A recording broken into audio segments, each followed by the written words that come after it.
Hi friends, welcome back. फिर से हम लोग प्रॉब्लम नंबर 10 से करते हैं। ठीक है, एनसीईआरटी टेक्स्ट बुक का एक्सरसाइज 6.1 है। It is rate of change. A ladder is 5 centimetre leaning against a wall. The bottom of the ladder is pulled along the ground away from the wall at the rate of 2 centimeters per second. How fast is the height of the wall decreasing when the foot of the ladder is 4 centimeters away from the wall? Ladder है, यह हो गया हमारा ladder. ठीक है, यह हो गया हमारा दीवार, वाल हो गया। So leaning against a wall, length of the ladder is 5 centimeter given. Now this is the bottom portion. Now bottom of the ladder is pulled away along the ground away from the wall. Suppose height of the wall is y on the ground from the bottom of the wall. दीवार के निचला स्तर से दूरी कितना है, x मान लेते हैं। ठीक है, सो ये अब क्या करते हैं, सीढ़ी को है ना यहाँ से नीचे पुल कर लेते हैं। जैसे हम नीचे पुल करेंगे तो ये इसमें इंक्रीज हुआ तो y में क्या होगा, डिक्रीज होगा। x में इंक्रीज होगा तो y में क्या हो गया, डिक्रीज। तो किस how fast is the height of the wall decrease हो रहा है वो हमको मालूम करना है। यह dx/dt दिया है कितना, 2 सेंटीमीटर पर सेकंड दे दिया है, और ये हमको मालूम करना है dy/dt मालूम करना है। ठीक है, तो इसको हम लोग सिंबल दे देते हैं A B C. So A B से राइट एंगल ट्रायंगल, ये 5 सेंटीमीटर है। तो गिवन में हम लोग ले लेंगे, let the height of the wall is y ले लेते हैं। ठीक है, next how rate of change, how fast height of the wall decreases from the foot of the ladder, और from foot of the ladder and the wall distance को x ले लेते हैं।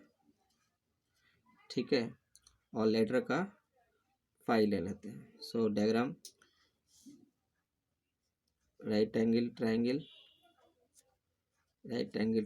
A B C, that is A B equal to कितना हो गया, x हो गया, B C equal to y हो गया, और ए सी इक्वल टू 5 हो गया।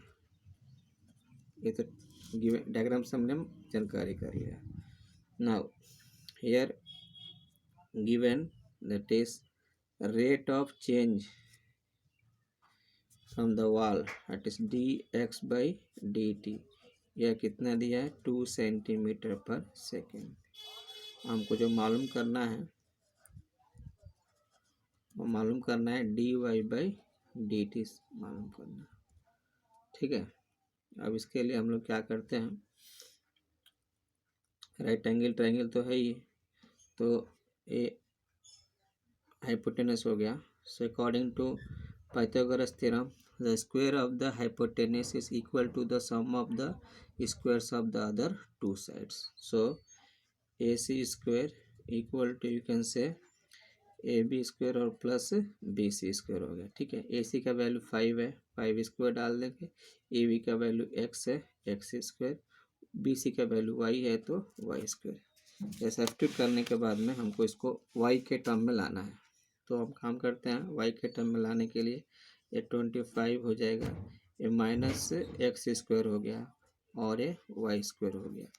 जब हम काम करते हैं y को रख के इंडिविजुअल, स्क्वायर उठ जाता है तो रूट बन जाता है, तो 25 माइनस x स्क्वायर ये हो गया। ठीक है, हम क्या करेंगे, रेट ऑफ चेंज है ना, y में मालूम करना है, तो हम लोग differentiating with respect to t करेंगे, तो dy/dt और ए d/d of √25 minus x square का पता है।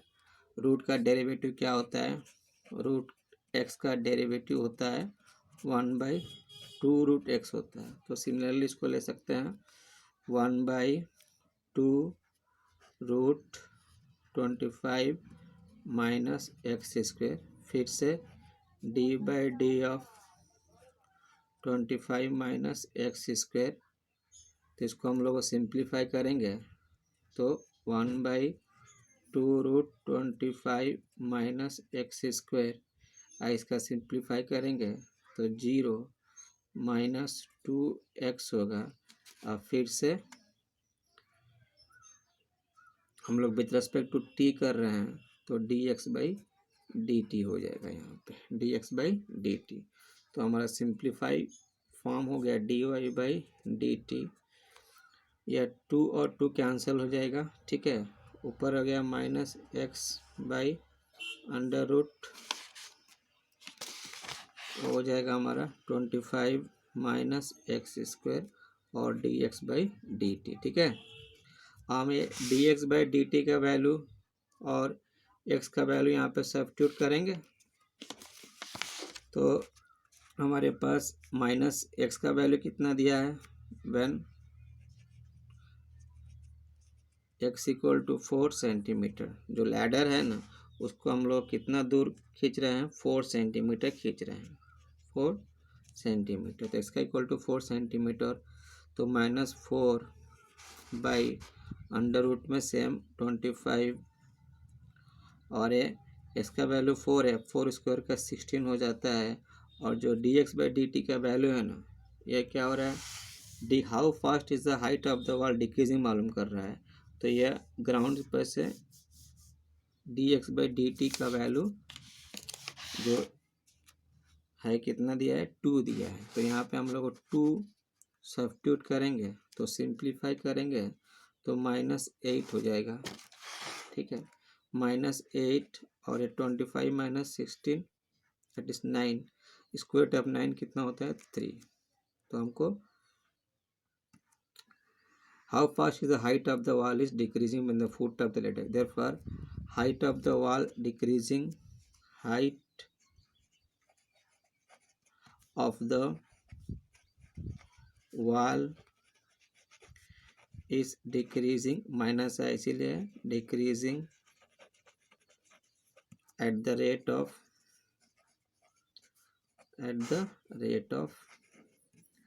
8/3 सेंटीमीटर पर सेकेंड। देखो यहाँ पे लिसन हियर, जब यहाँ पे डिक्रीजिंग वर्ड दे रहे हैं ना तो यहाँ पे माइनस नहीं लिखना है, ठीक है। अगर यहाँ पे डिक्रीजिंग वर्ड नहीं लिखते, therefore height of the wall is decreasing, height of the rate of change of height of the wall is, तो -8/3 सेंटीमीटर पर सेकेंड। नहीं तो height of the wall is decreasing eight the rate of 8/3 centimetre per second. यह हमारा 10th problem हो गया। हम ले लेते हैं 11th प्रॉब्लम। 11th प्रॉब्लम ले लेते हैं। 11th प्रॉब्लम में दिया गया है, a particle moves along the curve 6y equal to x cube plus 2. Find the point on the curve at which the y coordinate is changing 8 times as fast as the x coordinate. यह हो गया हमारा curve हो गया, ठीक है। एक curve हो गया, एक कर्व के पास ये particle moves along the curve, यह कर्व हो गया 6y equal to x cube plus 2 हो गया। Find the point on the curve at which, ये पॉइंट P लेते हैं, P at the which y coordinate is changing, यहाँ पे इसको पॉइंट हम XY ले लेते हैं, y coordinate is changes that is dy/dt equal to how many times, 8 times as the x coordinate, यह दिया है। ये मीनिंग यही है, पॉइंट मालूम करना है कर्व के ऊपर, जो y coordinates is changes how many times, कितने times, 8 time, 8 times as fast as the x coordinate. So dy/dt equal to 8 into x into dx/dt। So यहाँ पे ये पर कर्व दे दिया गया है, पॉइंट है rate, so given curve that is 6y equal to x cube plus 2 दे दिया है। Let the point on the curve, let the point on the curve at P S comma Y. Okay, and also given that is dy by dt equal to 8 into dx by dt, that is change in with respect to g, with respect to t. So आगे हमारा curve लेते हैं 6y equal to x cube plus 2। अब यहाँ पे rate of change है तो time क्या होगा, टी हो जाएगा, तो 6 into d y by d t equal to d by d of x cube plus d by d of 2। तो यह same 6 d y by d t लिख लेते हैं, यहाँ पे 3x स्क्वायर हो जाएगा और यहाँ पे dx बाई डी टी, और कांस्टेंट पता है 0 हो जाता है। ठीक है, but given that is dy by dt का वैल्यू कितना दिया है, 8 इंटू dx बाई dt का वैल्यू दिया है। ये वैल्यू सब्स्टिट्यूट कर लेंगे यहाँ पे, ये 3 के टेबल्स में 2 टाइम्स कैंसिल कर देते हैं तो 2 हो गया, और यहाँ पे dy by d t equal to 8 into d x by d t हो गया equal to x square d x by d t भी यहाँ पे हो गया। ठीक है, अब कुछ यहाँ पे देखो d x by d t और d x by d t क्या हो गया, कैंसिल, 2 इंटू 8 कितना 16 हो जाएगा इक्वल टू कितना हो गया एक्स स्क्वायर। ठीक है, अगर हम लोग x इक्वल टू लिखते हैं अंडर रूट 16 तो इसका आंसर 2 आता है, प्लस और -4। यहाँ पे पॉइंट मालूम करना है तो पॉइंट में ही पॉजिटिव और negative on the x coordinate. So case 1 suppose कर लेते हैं, इफ x इक्वल टू हम +4 लेते हैं देन हमारा y वैल्यू कितना हो जाएगा, 6y equal to x cube plus 2 ना हो जाएगा, इसको सिंप्लीफाई करेंगे तो 6y x equal to 4 cube plus 2, इसको और सिंप्लीफाई करेंगे 4 क्यूब 64 अब प्लस 2 हो जाएगा, तो और सिंप्लीफाई करेंगे 6y इक्वल टू 66 और सिंप्लीफाई करेंगे तो यह 11 हो जाएगा। तो हमारा पॉइंट फर्स्ट पॉइंट आ जाएगा +4 और 11, ये केस 1 हो गया। केस 2 ले लेते हैं हम लोग। ठीक है, केस 2 में हम लोग क्या करेंगे, y का है ना नेगेटिव वैल्यू ले लेंगे। ठीक है, सॉरी x का वैल्यू, x इक्वल टू कितना ले लेंगे -4, तो यहाँ पे सेम सिंप्लीफाई कर देंगे, 6y इक्वल टू कितना है एक्स क्यूब प्लस 2 है ना, x के प्लेस पे -4 पावर 3 प्लस 2, देखिए पावर 3 है तो यहाँ पे ऑड नंबर है, ऑड नंबर है माइनस आता है तो यहाँ माइनस लिख देंगे, 64 अब प्लस 2 और सिंप्लीफाई करेंगे ना तो -62 हो जाएगा। तो 6y इक्वल टू -62 है तो y इक्वल टू -62 अब y में 6 हो जाएगा, और सिंप्लीफाई करेंगे तो 31 अब बाई 3 हो जाएगा। Therefore let the points on the curve is, let the points on curve is, first point हो गया 4 11 एंड सेकेंड कितना हो गया, डायरेक्ट इसको ले सकते हैं -4 -31/3, तो ये 2 पॉइंट्स हो गया। समझ में आया स्टूडेंट। अब 11th वाला तो हो गया, अब करते हैं हम 12th वाला। 12th वाला देखिए, ये भी सिंपल है, उतना हार्ड नहीं है। देखिए, listen here, the radius of an air bubbles is increasing at the rate of 1/2 centimeter per second. At what rate is the volume of the bubbles increasing when the radius is 1 centimeter? Radius of air bubbles, बचपन में खेले होंगे, ये हो गया air bubbles, ऐसा पानी में लेके हम लोग थोड़ा सा मुंह से हवा देते हैं तो इस तरह ऊपर में आता है। The radius of an air bubbles is increasing at the rate of, कोई छोटा होता है तो कोई बड़ा होता है, at the rate of 1/2 centimeter per second. At what rate is the volume of the bubbles increasing when the radius is 1 centimeter? एक बड़ा वाला ले लेते हैं बबल्स, एयर बबल्स, इसका हम रेडियस आर ले लेते हैं। तो rate of the radius of an air bubble is increasing at the rate, ये दिया हुआ है, increasing d r by d t 1/2 centimetre per second दिया है। At what rate is the volume, तो यह स्पेरिकल फॉर्म है, स्पेरिकल का पता होता है, that is 4/3 pi r cube होता है द वॉल्यूम। सो सॉल्यूशन क्या करेंगे, इसको हम लोग let the radius of the wall ले लेंगे, radius of the air bubble, wall नहीं, radius of the air bubble is, radius of the air bubble is r, rate of change with respect to time t लेते हैं, और volume of N bubbles इस भी लेते हैं। ठीक है, तो हमको यहाँ पे जो दिया है, और ये क्या दिया है, d r by d t, यह d r by d t का वैल्यू कितना दिया है, 1/2 सेंटीमीटर पर सेकेंड। हमको जो मालूम करना है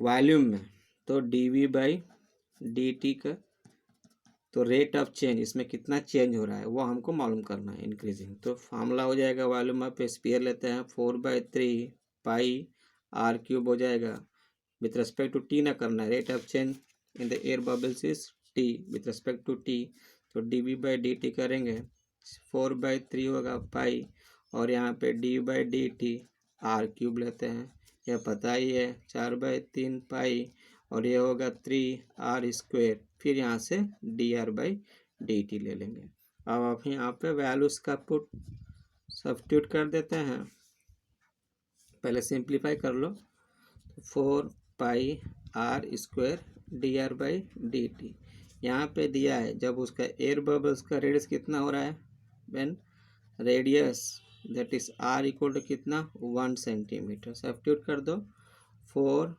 पाई इंटू 1 स्क्वायर 1 होता है, और D r by d T कितना दिया है, वो भी 1/2 दिया है, तब यहाँ पे 2 और 2 क्या हो जाएगा, कैंसिल हो जाएगा 4, तो 2 पाई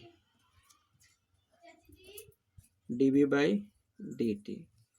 तो हम लास्ट में rate of change in the volume of a air bubbles,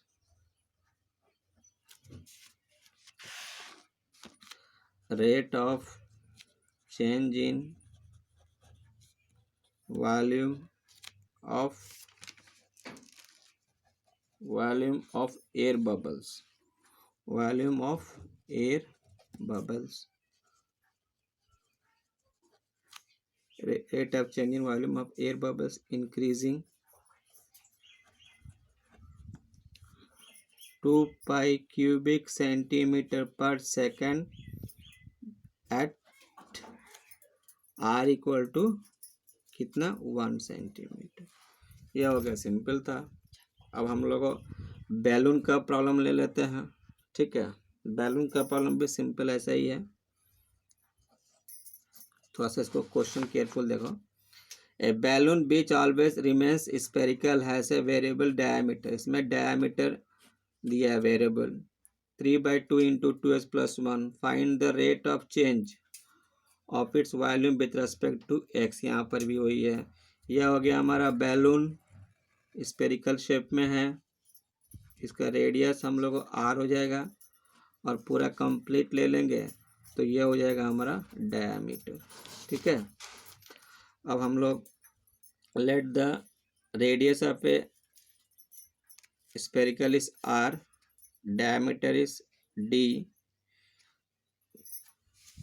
the rate of volume v, and rate of change is constant, find the rate of change volume with respect to x बोल रहा है। ठीक है, with respect to x बोल रहा है यहाँ पे। तो हम लोग फर्स्ट ऑफ ऑल क्या करेंगे, डायमीटर डी इक्वल टू कितना दिया है 3/2 इंटू 2x + 1 न दिया है। रेडियस क्या होता है इसका, डायमीटर का ट्वाइस होता है, डायमीटर रेडियस का ट्वाइस होता है, तो 3/2 इंटू 2x+1 ले लेंगे।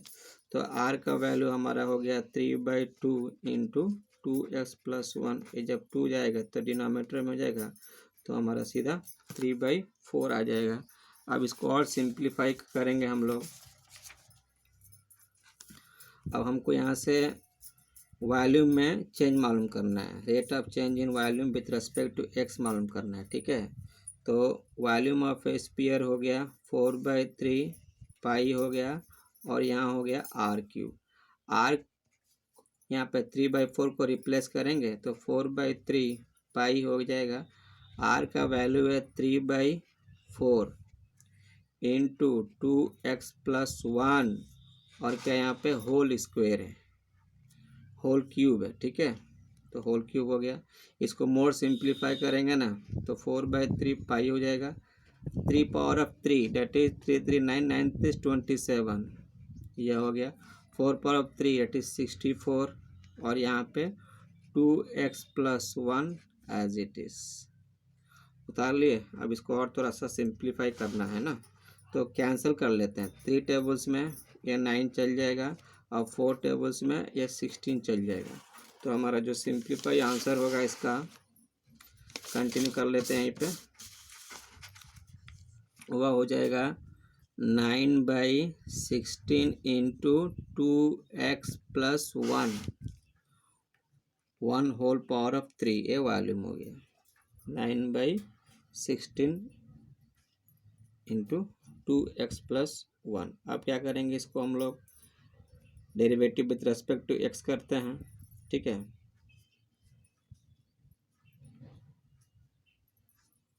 तो dv/dx ये 9/16 तो ऐसे ही हो जाएगा, 9/16। यहाँ पे हो गया हमारा 3 है, तो 3 इंटू, सॉरी डेरिवेटिव कर लेते हैं, d/d of 2x+1 power of 3, simplify करेंगे 9/16, ये हो जाएगा 3 into 2x+1 whole power of 3 into d/d of 2x+1 हो जाएगा। यह हमारा 27 हो जाएगा। अब बाई 16, यहाँ 2 आना चाहिए, जब डेरिवेटिव करते हैं तो पावर यहाँ, सॉरी यहाँ पे 3 रहेगा और यहाँ पे 2 रहेगा। 9/16 into 2x+1 whole power of 2 ऐसे ही रहेगा। यहाँ पे इसका डेरिवेटिव करेंगे ना, तो देखो यहाँ पे 2s का डेरिवेटिव 1 और कांस्टेंट डेरिवेटिव 0। मोर सिंप्लीफाई करेंगे इसको, 2 को 16 8 टाइम्स कैंसिल हो जाता है, तो 20 से, अच्छा पाई यहाँ पे रखना पड़ेगा, पाई यहाँ पर भी पाई, यहाँ पर भी पाई, यहाँ पर भी पाई, तो 27 पाई बाई, यह हो गया 2, पहले इसको सिंप्लीफाई कर दें, लिख लेते हैं 16 इंटू 2x+1 होल स्क्वायर लिख देते हैं। तो हमारा हो गया 27 पाई, 2 टेबल्स में 16 8 टाइम्स, और 2x+1 होल पावर ऑफ 2। यह हुआ rate of change with respect to x in the volume में 27/8 pi into 2x+1 whole square, ठीक है। तो आज यहीं पर रोक देते हैं, नेक्स्ट क्लास में हम कंटिन्यू करेंगे। Thank you for everyone watching my this video.